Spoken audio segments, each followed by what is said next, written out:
स्वामी समर्थ तुमची परीक्षा कधी आणि का घेतात? प्रत्येक भक्ताने हे जाणून घेण्यासाठी हा व्हिडिओ शेवटपर्यंत बघितला पाहिजे. श्री स्वामी समर्थ हे नाव उच्चारताच अनेक भक्तांच्या मनात श्रद्धा, विश्वास आणि धैर्य जागृत होते. असंख्य भक्तांचा अनुभव असा आहे की स्वामींचे स्मरण केल्याने संकटातही मनाला आधार मिळतो. परंतु अनेकदा भक्तांच्या मनात एक प्रश्न निर्माण होतो. मी रोज नामस्मरण करतो, सेवा करतो, प्रार्थनाही करतो, तरी माझ्या आयुष्यात अडचणी का येतात? स्वामी माझे ऐकत नाहीत का? याच प्रश्नाचे उत्तर समजून घेण्यासाठी आज आपण एक महत्त्वाचा विषयावर विचार करणार आहोत. स्वामी समर्थ भक्तांची परीक्षा कधी आणि का घेतात? सर्वप्रथम एक गोष्ट लक्षात ठेवावी पाहिजे. स्वामी समर्थांनी कुठेही असे स्पष्ट सांगितले नाही की ते प्रत्येक भक्ताची विशिष्ट प्रकारे परीक्षा घेतात. मात्र त्यांच्या जीवनचरित्रातील अनेक प्रसंग तसेच भक्तांच्या श्रद्धेतील अनुभवामधून असा आध्यात्मिक अर्थ लावला जातो की संकटे, विलंब आणि कठीण प्रसंग हे अनेकदा श्रद्धा, संयम आणि अंतर्मन दृढ करण्याची संधी असू शकतात. म्हणून या व्हिडिओतील विचार हे श्रद्धा, आध्यात्मिक चिंतन आणि प्रेरणादायी दृष्टिकोनातून समजावून घ्यावे लागेल. पहिला आहे, संकट आलं म्हणजे स्वामी दूर गेले असा अर्थ कधीही होत नसतो. अनेक भक्तांची सर्वात मोठी चूक म्हणजे संकट आले की ते विचार करतात, स्वामी समर्थ माझ्यावर नाराज आहेत. पण प्रत्येक संकट हे शिक्षा असतेच असे नाही. कधी कधी संकट माणसाला अधिक मजबूत, संयमी आणि प्रगल्भ बनवत असते. कठीण प्रसंगातून आपली श्रद्धा, धैर्य आणि आत्मविश्वास तपासला जातो. ज्याप्रमाणे सोनं आगीत तापल्यावर अधिक शुद्ध होतं, त्याचप्रमाणे जीवनातील कठीण अनुभव माणसाला अंतर्मुख होण्याची संधी देतात.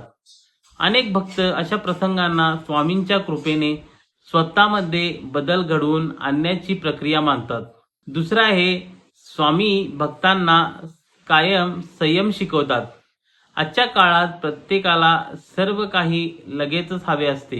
नोकरी, पैसा, व्यवसायातील यश, घर, आरोग्य सगळे परिणाम तात्काळ मिळावेत अशी अपेक्षा असते.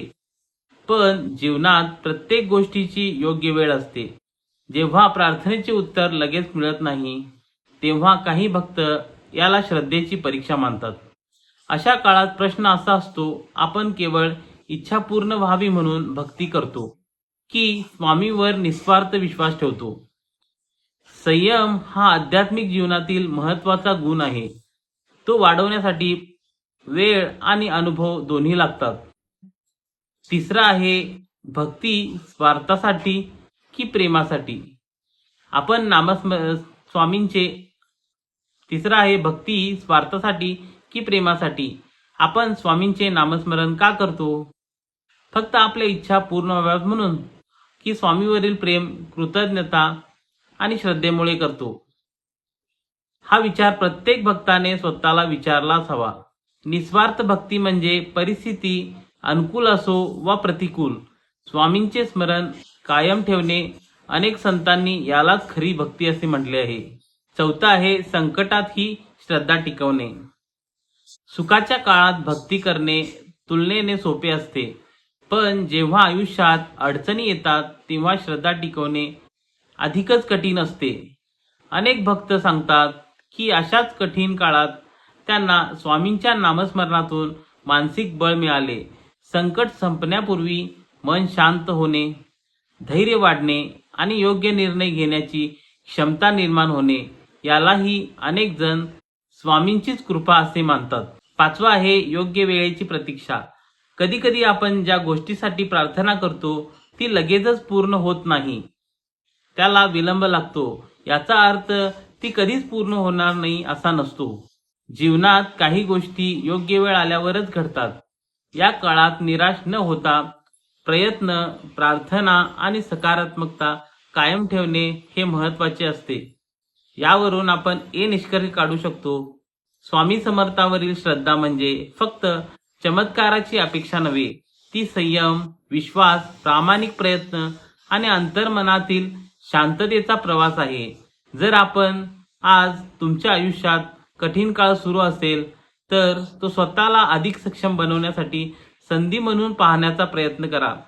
श्रद्धा टिकवा, प्रामाणिकपणे कर्म करा आणि स्वामींचे नामस्मरण करत राहा. स्वामी कायम म्हणतात, भिवू नकोस, मी तुझ्या पाठीशी आहे. हे वचन अनेक भक्तांना धैर्य देते आले आहे. त्या धैर्याने पुढे चालत राहणे हे कदाचित एक भक्तीचेच लक्षण आहे. व्हिडिओ आवडला असल्यास लाईक करा, शेअर करा आणि सबस्क्राईब करा. श्री स्वामी समर्थ.